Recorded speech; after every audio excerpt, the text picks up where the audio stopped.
Close your eyes and let's go back one more time. Back to your childhood.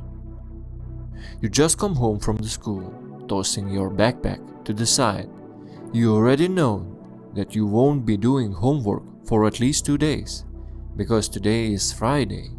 You have 3 whole days to spend playing this new game you borrow from your classmate. He told you it's one of the best games he ever played. And soon, you will be able to test this claim yourself. You turn on the computer and head to the kitchen to make a sandwich and tea. You know it will take about 10 minutes before the computer will fully boot up. You bring the game box with you. While making your sandwich, you keep examining it, studying the screenshots on the back, imagining and fantasizing about what kind of game it might be. Food ready, you run back to your room. Without hesitation, you insert the disc and begin the installation process. As it installs, the screen shows various images of the game, teasing you. Finally, you launch it.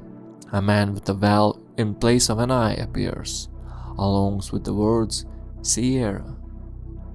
The game begins, and the title appears on the screen. Half-Life.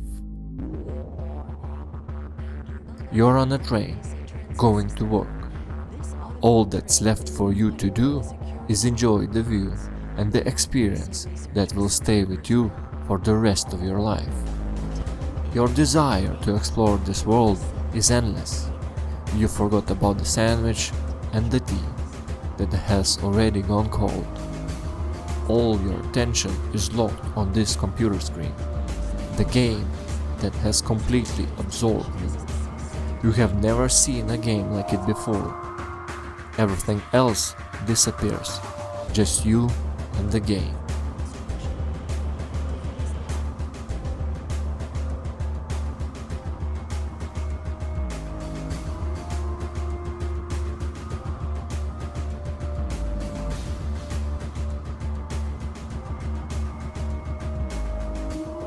This was my first encounter with this legendary title, and a game that remained legendary to this day.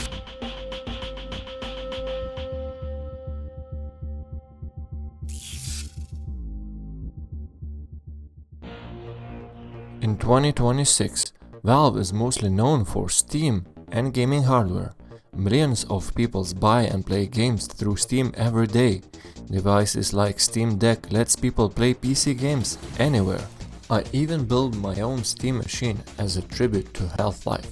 If you're interested, you could check out the video here. Don't forget to like and subscribe. But Valve did not start as a huge company.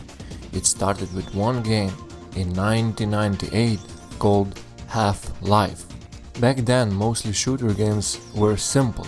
In games like Doom and Quake, you ran through the levels, shoot enemies and search for the exit. The story never were very important. The levels often felt like game arenas made for fighting. Half-Life changed that idea. The game begins in quiet way. You stand there in a tram on your way to work. You play as Gordon Freeman, a scientist working at a secret lab called Black Mesa. Nothing explodes at the start. No one calls you a hero. It feels like a normal morning. Then something goes wrong. An experiment fails. A strange portal opens. Creatures from another world come through. Machines break, scientists panic, the lab falls apart. Later, soldiers arrive. They're not here to save people. They're here to remove all the witnesses and cover up the disaster. The way the story is told is very important. The game does not stop and show long movie scenes. You stay in control the whole time. You watch things happen around you.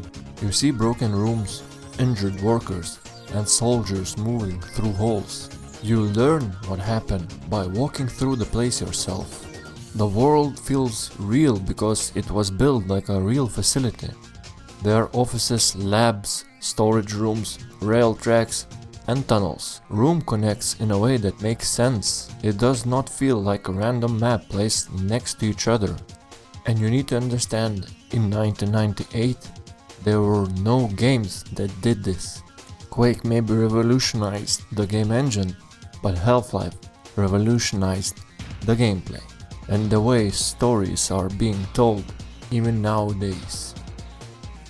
The game engine was based on technology made first by ID Software, but Valve changed it a lot. They improved how characters move, how enemies acted, and how events played out. Instead of clear breaks between the levels, the game felt like a long trip. Even the enemies are not all the same. Headcrabs, small creatures that jump at your face. Zombies move slowly but can take a lot of damage. Bull squids spit acid from far away. Headhounds attack you in groups. And later you fight trained soldiers who work together. They throw grenades, take cover and try to surround you. Fighting humans feel different from fighting aliens. And that was just amazing in 1998. Actually, back then I never finished it. I was very angry at one level and I just quit. But years later, Opposing Force came out and I managed to finish once and for all. The weapons also feel different from each other. The crowbar is simple but useful at the start. The shotgun is strong up close. The MP5 lets you shoot fast and even launch grenades. The crossbow works well for careful shots. The rocket launcher is powerful but uses rare ammo. Later you find strange alien weapons that feel very different from normal guns. The variation between the levels and constant barrage of new weapons made this game not stale at all. You were constantly getting new things or exploring new places. Sound is a big part of this experience. Most of the time there is no music. You hear machines humming, alarms ringing, and creatures moving in the dark space. But when music does play, it is short and intense. It makes feel fights strong and intense. The quiet parts makes you feel alone. The HAV suit you wear talks to you. It warns when your health is too low or when there is danger.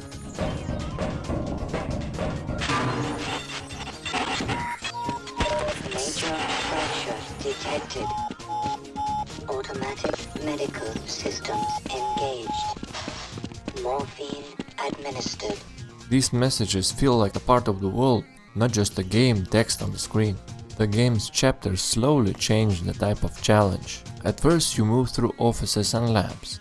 Later you ride rail cars, explore outside areas, and face strong enemies. One chapter takes you to an alien world called Sen. Sen looks strange and colorful, very different from the metal halls of Black Mesa. Some players did not like Sen as much, but it shows that the game were trying new ideas. Let's not forget, Half-Life was also important because of modding. Valve gave players tools to make their own maps and games. One of those player-made projects became Counter-Strike. That mod later became one of the most biggest online shooter ever made. The team behind Half-Life did not rush the game. It was first planned to come out in 1997, but during development the team decided it was not good enough. They delayed it and rebuilt large parts of it. Gabe Newell supported the choice. He cared more about the quality than about meeting the date. When Half-Life finally released, it won many awards. Players talked about how different it felt. It showed that a shooter game could tell a story without stopping an action. It showed that you could stay inside the world the whole time. Years later, Valve made Half-Life 2, which pushed technologies even further. But the first game already changed the rules. Today the graphics look old compared to the modern games. The characters have fewer details. The animations are simple, but design still works. The levels are still smart. The fights feel fair. The story follows a natural way. Half-Life proved that first-person shooter could be more than just fast action. They could trust players to pay attention and understand what is happening without constant explanation. This is why the opening train ride feels so important. It's not just the start of the game, it's the start of the new way of making shooters. Thank you for watching, hope you enjoyed this retrospective of Half-Life. Please consider liking and subscribing. See you another time. Peace.